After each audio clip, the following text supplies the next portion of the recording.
da, da. It is episode 188. Episode 188. It is the 1977 Pittsburgh Pirates.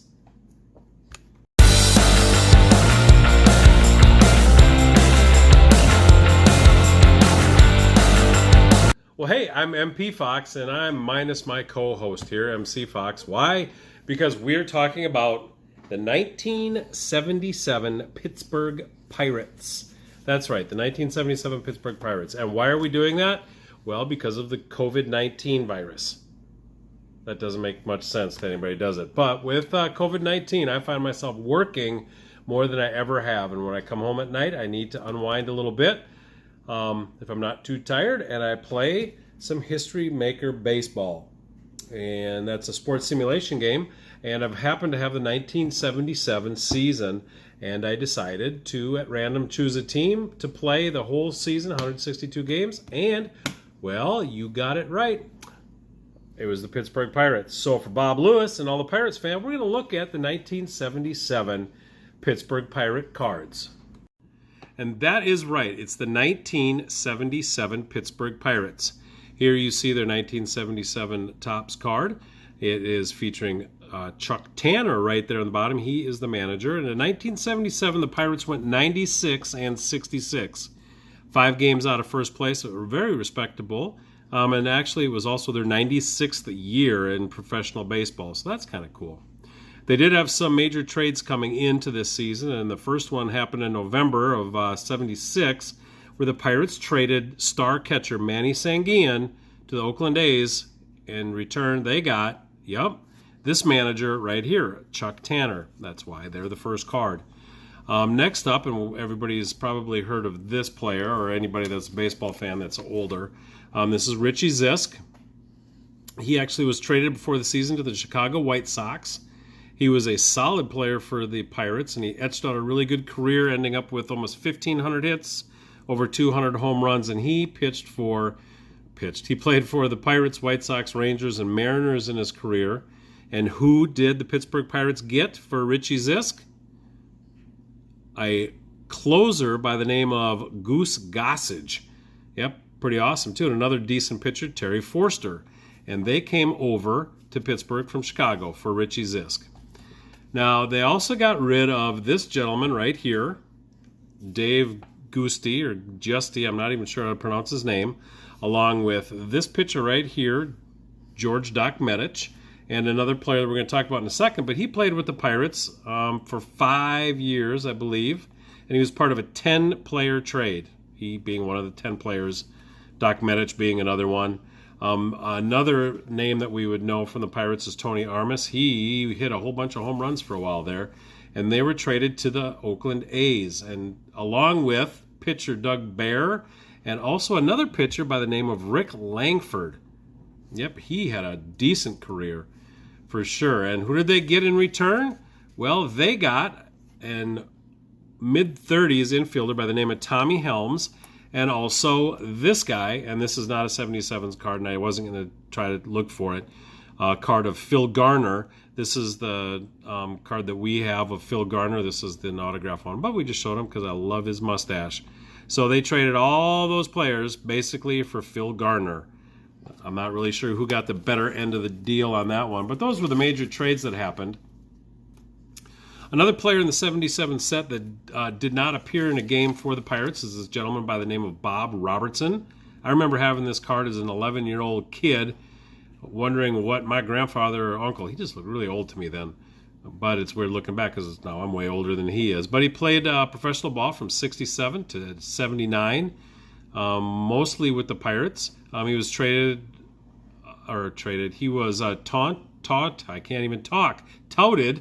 as the next Ralph Kiner. So that was when he was in the minor leagues. He led the minor leagues in home runs 3 times, and everybody thought he was going to be the next Ralph Kiner.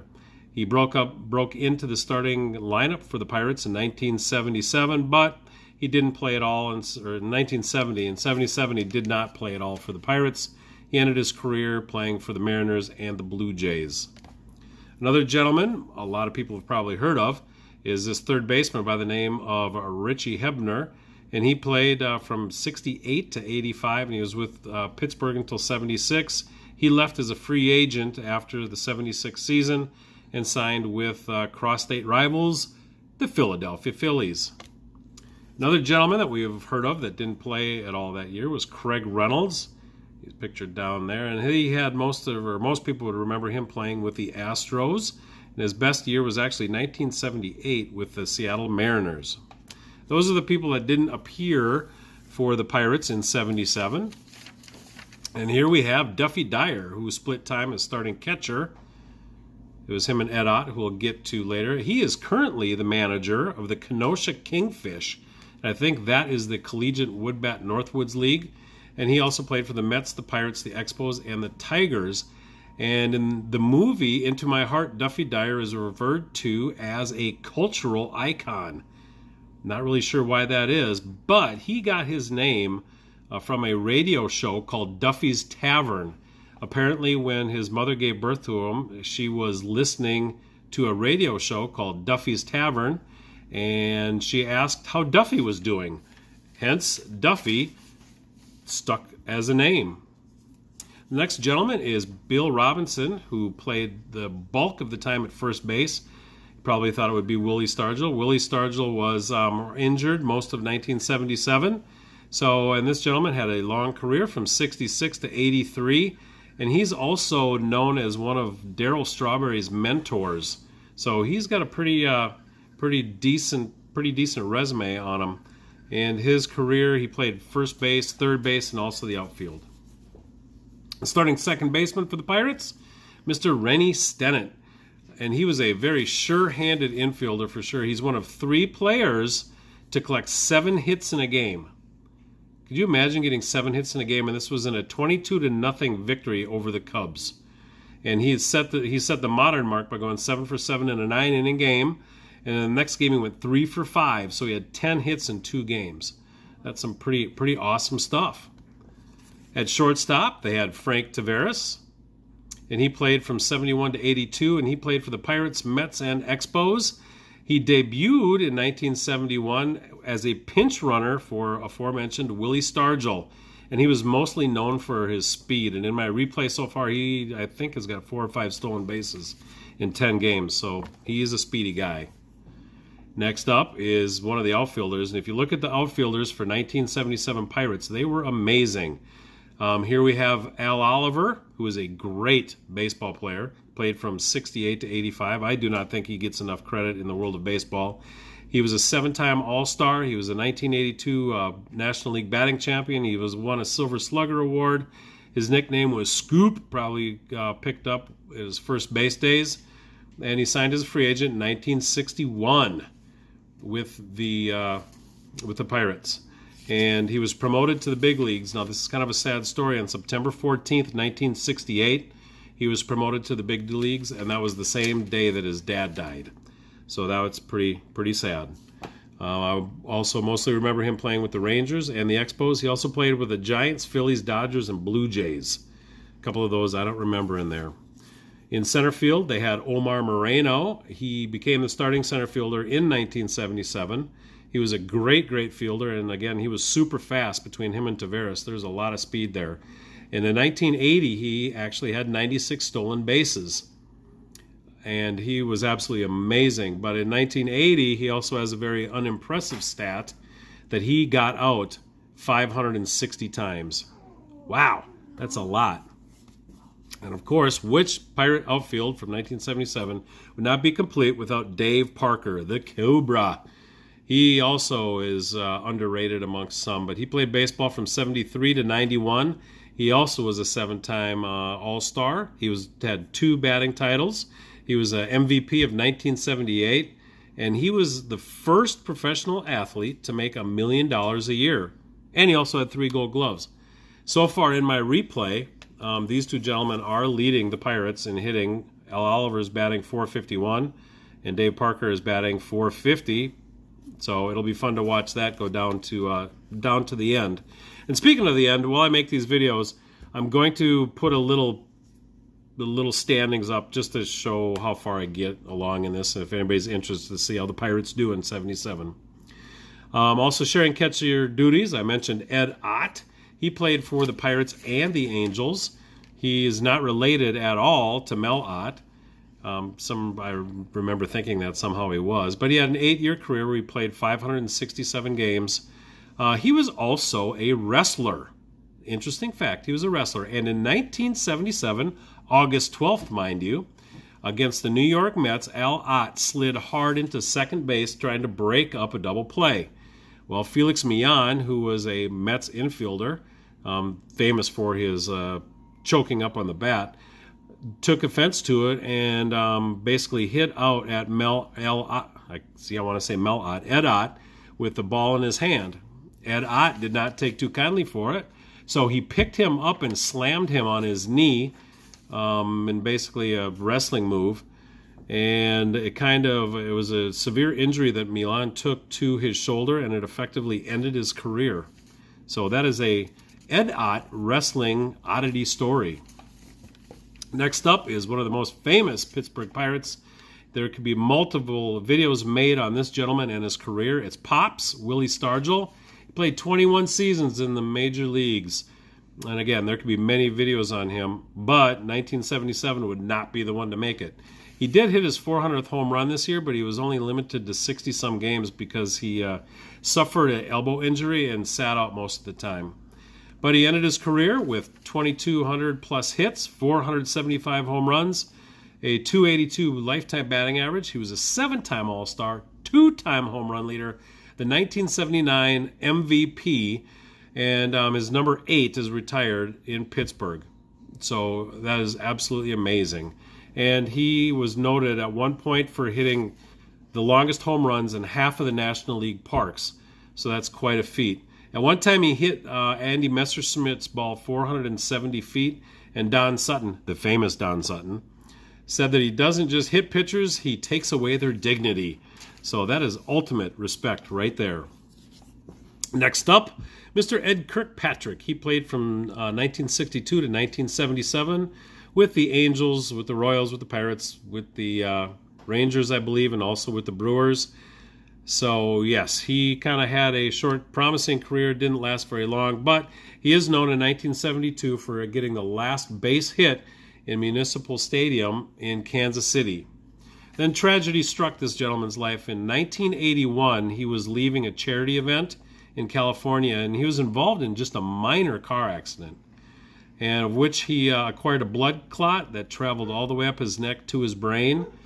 And he suffered a heart attack, and he was in a coma actually for 5.5 months, and he was left paralyzed after the minor accident. So very sad for Edie Kirkpatrick. Now we get into some of the pitchers, and we've got John Candelaria, better known as the Candyman. It is very interesting that he played for multiple teams, and I do not remember this, but in 1990, he actually played for the Minnesota Twins. I did not remember that. He was an All-Star in 1977 and also the ERA leader in 77. And in 1976, he pitched a no-hitter. So that's pretty cool. Pretty cool. Next up, Jim Rooker. He played from 68 to 1980 with Detroit, Kansas City, and Pittsburgh. And his best seasons were as a Pittsburgh Pirate. He was never a superstar, but he was always solid, getting 11, 14, 15 victories. But in September of 1977, he was in a car accident, and he broke his arm, and his career was never the same. He actually turned into a broadcaster for the Pirates and also on ESPN, and at one time, while they were in Philadelphia, the Pirates scored 10 runs in the first inning. And Jim Rooker said, "Hey, if the Phillies come back and win, I'm walking back to Pittsburgh." Well, guess what happened? The Phillies came back and won the game 15-11. At the end of the season, well, he didn't walk back after the game. At the end of the season, he went to Philadelphia and had a charity event where he walked back to Pittsburgh and made some money for his charity. And also, right now, he writes children's books. Very interesting. Oh, Mr. Famous Kent Calvi, the workhorse in every bullpen he was ever in. He played for the Pirates, the Phillies, and also the Reds, and he was a total workhorse, like I said. And he's remembered for that unusual submarine-style delivery. 1980, he was an All-Star, and he appeared in 90 games 3 times. And I believe when he was 40 years old, he even pitched 90 games out of the bullpen. So he was indeed a workhorse. Then we come to Larry Demery. Larry Demery did not play very long. He played just parts of 4 seasons, and he only ended up with 29 career wins. He was a long reliever, spot starter, and that's about it for his career. Next, we've got Bruce Kison. He pitched from 1971 to 1985, and he was solid with the Pirates and like the age of free agency. In 1980, he left signing a 5-year deal with the Angels, and then basically spent those 5 years hurt. He pitched a little here, pitched a little there, never really had much of a career after that point. And I think he ended his career pitching for the Boston Red Sox. And maybe another with Calvi, one of the most famous pitchers and well-known is Jerry Royce. He had a 22-year pitching career with 8 different teams, mostly known for pitching with the Pirates, but more importantly, with the Dodgers. He had 220 total wins. His ERA was 3.64. For a career, he was a 2-time All-Star. And in 1980, he did pitch a no-hitter. And being from St. Louis in 2016, he's been elected into the Missouri Sports Hall of Fame, and after that, into the St. Louis Sports Hall of Fame. So there we have the 1977 Pittsburgh Pirates. And here's a 1977 turn back the clock 25 years ago of Ralph Kiner, who we brought up earlier today in the video. So I hope you enjoyed that. If you stuck with us this long, you got to see people like this. I just grabbed the card so you wouldn't have to see the white background. Coming up after this, you'll see some of the stats from the 77 Pirates playthrough thus far. And again, if you're here this long, man, thank you very much. Until next time, I'm MP Fox. Peace!